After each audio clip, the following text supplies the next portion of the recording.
Class 8-এর অধ্যায় 3-এর গুরুত্বপূর্ণ বহুনির্বাচনী প্রশ্নের উত্তর।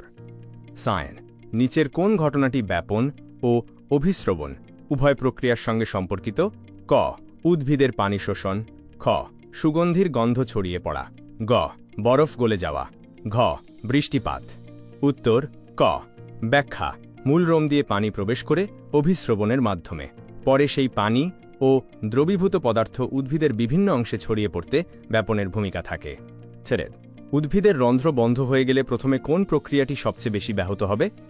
ক বীজ সৃষ্টি, খ প্রচ্ছেদন, গ ফল গঠন, ঘ মূলের বৃদ্ধি। উত্তর খ ব্যাখ্যা উদ্ভিদের অধিকাংশ প্রচ্ছেদন পাতার রন্ধ্র দিয়ে হয়, তাই রন্ধ্র বন্ধ হলে প্রচ্ছেদনই প্রথমে কমে যায়। থার্ড গরম চায়ের গন্ধ দ্রুত ছড়িয়ে পড়ে কেন? ক গন্ধের রং গাঢ়, খ তাপমাত্রা বেশি হওয়ায় কণার গতি বাড়ে, গ বাতাসের রং পরিবর্তিত হয়, ঘ চা বাষ্পে পরিণত হয়। উত্তর খ ব্যাখ্যা তাপমাত্রা বাড়লে কণার গতিশক্তি বৃদ্ধি পায়, ফলে ব্যাপন দ্রুত ঘটে। ফা উদ্ভিদের জন্য প্রচ্ছেদন কেন গুরুত্বপূর্ণ? ক শুধু অক্সিজেন উৎপন্ন করে, খ পানি ও খনিজ উপরে উঠতে সাহায্য করে, গ শুধু খাদ্য তৈরি করে, ঘ শুধু ফুল ফোটায়। উত্তর খ ব্যাখ্যা প্রচ্ছেদনের ফলে সৃষ্ট টান মূল থেকে পানি ও খনিজ পদার্থ উপরের দিকে উঠতে সাহায্য করে। তাই অভিস্রবণের সময় পানি কোন দিকে যায়? ক ঘন দ্রবণ থেকে পাতলা দ্রবণে, খ পাতলা দ্রবণ থেকে ঘন দ্রবণে, গ দুই দিকেই সমান, ঘ কোথাও যায় না। উত্তর খ ব্যাখ্যা পানি সবসময় কম ঘন দ্রবণ থেকে বেশি ঘন দ্রবণের দিকে যায়। শ্বাস কোন অবস্থায় ব্যাপনের হার সবচেয়ে কম হবে? ক গ্যাস, খ তরল, গ কঠিন, ঘ বাষ্প। উত্তর গ ব্যাখ্যা কঠিন পদার্থে কণাগুলো খুব কাছাকাছি থাকে, তাই ব্যাপন সবচেয়ে ধীরে হয়। 7 মূলরোমে অভিস্রবণ না ঘটলে কি হবে? ক উদ্ভিদ দ্রুত বেড়ে উঠবে, খ পানি শোষণ ব্যাহত হবে, গ বেশি ফুল ফুটবে, ঘ ফল বড় হবে। উত্তর খ ব্যাখ্যা মূলরোমের প্রধান কাজই হল অভিস্রবণের মাধ্যমে পানি শোষণ করা। নিচের কোনটি ব্যাপন নয়? ক আগরবাতির গন্ধ ছড়িয়ে পড়া, খ রান্নার গন্ধ পাশের ঘরে পৌঁছানো, গ কালি পানিতে মিশে যাওয়া, ঘ পানি মূলরোম দিয়ে প্রবেশ করা।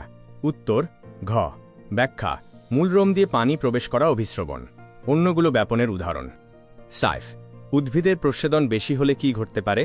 ক পানি শোষণের প্রয়োজন বাড়ে, খ সালোক সংশ্লেষণ বন্ধ হয়, গ মূল শুকিয়ে যায়, ঘ বীজ অঙ্কুরিত হয়। উত্তর ক ব্যাখ্যা বেশি পানি বের হলে সেই ঘাটতি পূরণে মূল বেশি পানি শোষণ করে। 4 নিচের কোন জোড়াটি সঠিক?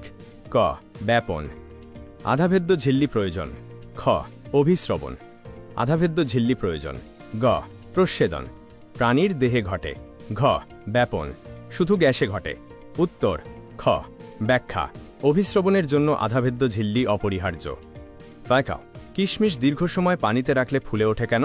ক পানি শোষণ করে, খ বাতাস ঢুকে যায়, গ তাপমাত্রা বেড়ে যায়, ঘ রং পরিবর্তিত হয়। উত্তর ক ব্যাখ্যা অভিস্রবণের মাধ্যমে পানি কিশমিশের কোষে প্রবেশ করে। 12 নিচের কোন বিষয়টি প্রচ্ছেদনের হার বাড়ায়? ক বাতাস চলাচল বৃদ্ধি, খ বেশি আর্দ্রতা, গ কম তাপমাত্রা, ঘ অন্ধকার পরিবেশ। উত্তর ক ব্যাখ্যা বাতাস পানি বাষ্প দ্রুত সরিয়ে দেয়, ফলে প্রচ্ছেদন বৃদ্ধি পায়। 3 ব্যাপন প্রক্রিয়া সম্পর্কে কোন বক্তব্যটি সঠিক? ক এটি কেবল জীবদেহে ঘটে, খ এটি কেবল তরলে ঘটে, গ এটি স্বাভাবিকভাবে ঘটে এবং শক্তি লাগে না, ঘ এটি শুধু উদ্ভিদে ঘটে। উত্তর গ ব্যাখ্যা ব্যাপন একটি স্বতঃস্ফূর্ত প্রক্রিয়া, এতে বাহ্যিক শক্তির প্রয়োজন হয় না। একজন শিক্ষার্থী দুটি গাছের একটি ছায়ায় এবং অন্যটি রোদে রাখল, কোন গাছে প্রচ্ছেদন বেশি হবে? ক ছায়ার গাছে, খ রোদের গাছে, গ উভয় গাছের সমান, ঘ কোনোটিতেই হবে না। উত্তর খ ব্যাখ্যা রোদে তাপমাত্রা বেশি থাকায় পাতার পানি দ্রুত বাষ্পীভূত হয়।